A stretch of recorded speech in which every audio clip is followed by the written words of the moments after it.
can work or what. It's a scrub helicopter. We want to see the aerodynamics on it.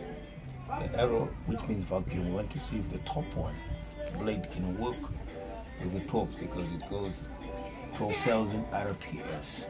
So let's see the RPCs if it can help us to find out something about aerodynamics under the rules of the aerocopter, how it works. That's why. So that's how it's the aerocopter. Don't go close.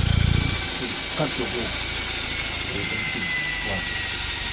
Some of the power. That's the aerodynamics. You see, front is one. That's how it goes. The aerodynamics is on our top.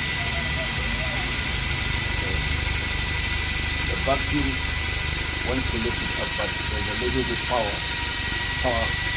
When you add on part 2 on the energy system on the